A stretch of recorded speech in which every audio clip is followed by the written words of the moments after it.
Hello दोस्तों, crack the exam में आपका स्वागत है। मैं हूं आपके साथ मोहम्मद मुरसलीन और आज हम बात करने वाले हैं एक बहुत ही इम्पॉर्टेंट टॉपिक पर। प्रत्येक युवा का सपना होता है कि वो किसी सर्विस में जाकर के अपने देश की सेवा कर सके। तो आईएएस एक ऐसी ही सर्विस है जहां पहुंचकर जिस सर्विस में पहुंचकर आप अपने देश के लिए बहुत कुछ कर सकते हैं। आज हम इस सर्विस के बारे में पूरी डिटेल में जानने की कोशिश करेंगे। आईएएस क्या होता है और आईएएस कैसे बनते हैं और आप किस तरीके से अपने देश की सेवा आईएएस बनकर कर सकते हैं। मैं यहाँ पर पूरी डिटेल में आपको बताने वाला हूँ कि IAS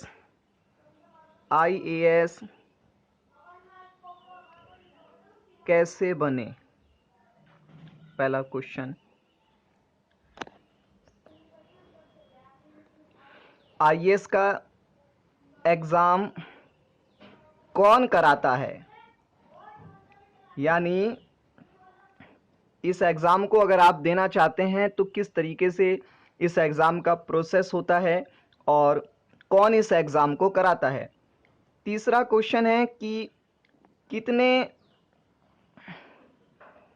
exam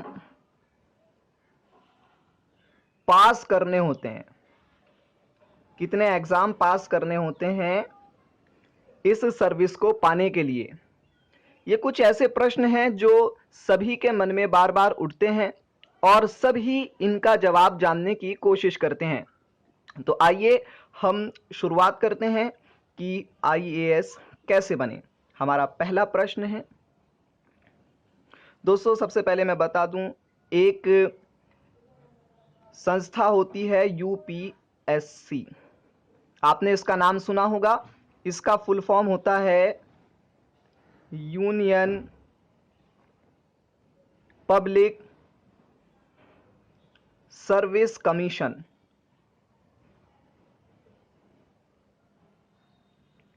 union public service commission यानी यूपीएससी इस एग्ज़ाम को कराता है। किस एग्ज़ाम को? सिविल सर्विस एग्ज़ाम को कराता है, civil services examination. UPSC IAS या आईपीएस का एग्ज़ाम कंडक्ट नहीं कराता। यूपीएससी एग्ज़ाम कंडक्ट कराता है सिविल सर्विसेज का। दोस्तों ये बहुत बड़ी एक गलत फहमी बनी हुई है कि यूपीएससी आईएएस या पीसीएस का एग्ज़ाम कंडक्ट कराता है, जबकि यूपीएससी सिविल सर्विसेज का एग्ज़ाम कंडक्ट कराता है। आईएएस या आईपीएस के लिए कोई विशेष एग्ज़ाम नहीं होता। दोस्तों मैं आपको बता दूं, कोई ऐसा एग्ज़ाम नहीं होता। Union public service commission civil services exam conduct कराता है। हर साल लगभग 1000 वैकेंसी यूपीएससी निकालता है। 1000 भर्ती, 1000 पदों की भर्ती यूपीएससी हर साल निकालता है। अब इन भर्ती में रैंक के हिसाब से आपको सर्विस मिलती है अलग अलग। अगर आपकी रैंक, मैं जनरल के लिए बता रहा हूं, अगर आपकी रैंक अंडर 100 है तो आपके चांस बढ़ जाते हैं कि आपको आईएएस मिले। अगर आपकी रैंक 200 के अंडर में है तो आपको आईपीएस मिलेगा। यानी आईएएस या आईपीएस का कोई एग्जाम नहीं है। जब आप एग्जाम देने जाते हैं तो आपको पता नहीं होता कि आप आईएएस बनेंगे या आईपीएस बनेंगे, क्योंकि आपको नहीं पता मेरी रैंक कितनी आने वाली है। तो रैंक के हिसाब से इसमें सर्विस मिलती है, ना कि आपको ये पता होता है कि मैं आईएएस बनने जा रहा हूं या आईपीएस बनने जा रहा हूं। तो सबसे पहले तो हमें इस बात को समझना है कि हमें एग्ज़ाम करना है, सिविल सर्विसेज एग्ज़ाम की तैयारी करनी होती है, ना कि किसी आईएएस या पीसीएस की। ये कह देते हैं कि मैं आईएएस की तैयारी कर रहा हूं या आईपीएस की, जबकि हमें एग्जाम की तैयारी करनी होती है सिविल सर्विसेज की, और उसके बाद जो रैंक होती है उसके हिसाब से हमें सर्विस मिलती है।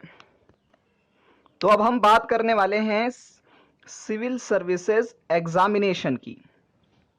जब आप एग्जाम का फॉर्म भरने जाते हैं तो आपको पूछा जाता है आपकी प्रेफरेंस में आप आईएएस भरना चाह रहे हैं या आईपीएस भरना चाह रहे हैं या IFS Indian forest service IFOS भरना चाह रहे हैं या आईएफएस इंडियन फॉरेन सर्विस भरना चाह रहे हैं। लगभग ये 25 से 30 सर्विसेज होती हैं फ्रेंड्स, जो आपको प्रेफरेंस में भरनी होती है। तो ज़्यादातर कैंडिडेट पहले आईएएस रखते हैं, आईपीएस रखते हैं, एक आईआरएस भी होती है, इंडियन रेवेन्यू सर्विस। तो आईएएस, आईपीएस, आईआरएस, आईएफएस आप कुछ भी अपनी प्रेफरेंस में रख सकते हैं। तो आइए अब हम देखते हैं इस एग्जाम का पैटर्न क्या होता है।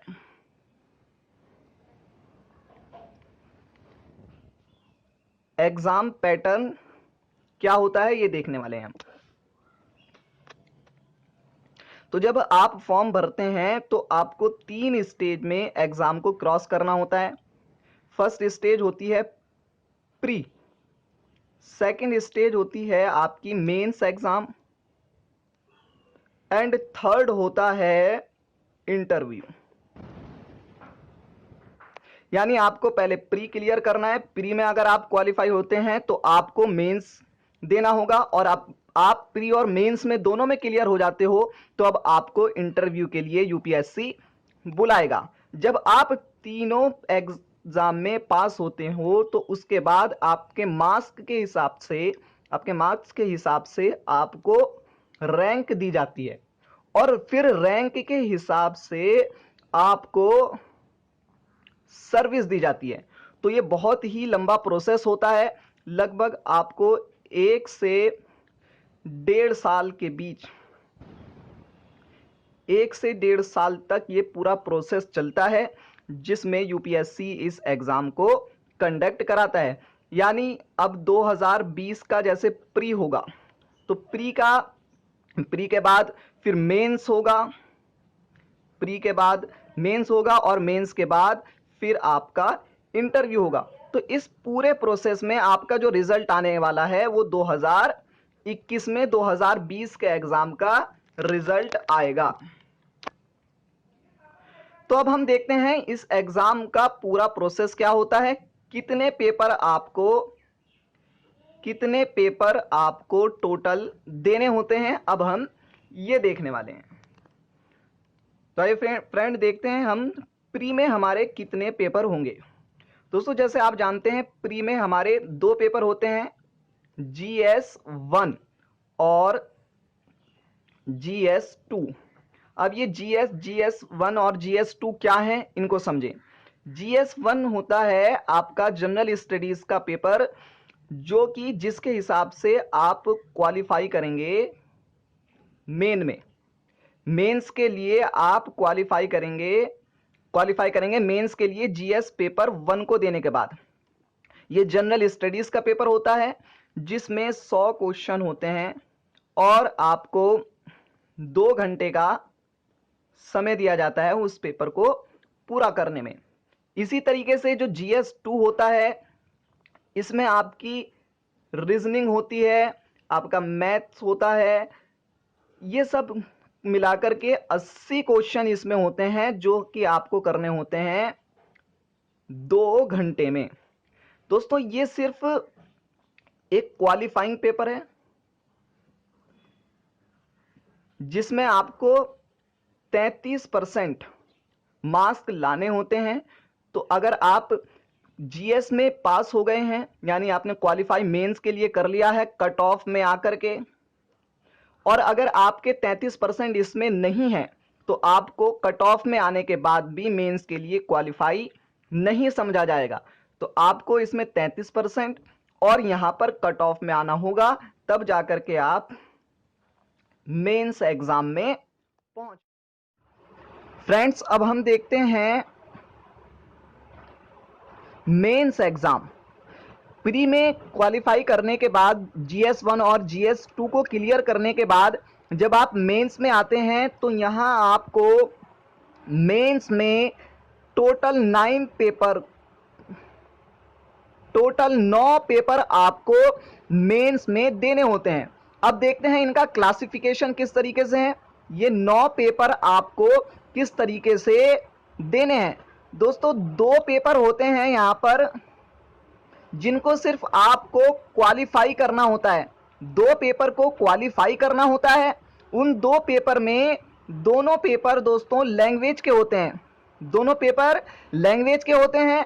दोनों पेपर कंपलसरी हैं, यानी आपको इन दोनों पेपर को देना ही है। इन दोनों पेपर को क्वालिफाई करना है 25% मार्क्स के साथ। यदि आप इनको क्वालिफाई नहीं करेंगे तो आपके जो बचे हुए 7 और पेपर हैं उनकी कॉपियां चेक ही नहीं होंगी दोस्तों। तो आइए देखते हैं ये लैंग्वेज के क्या होते हैं 2 पेपर।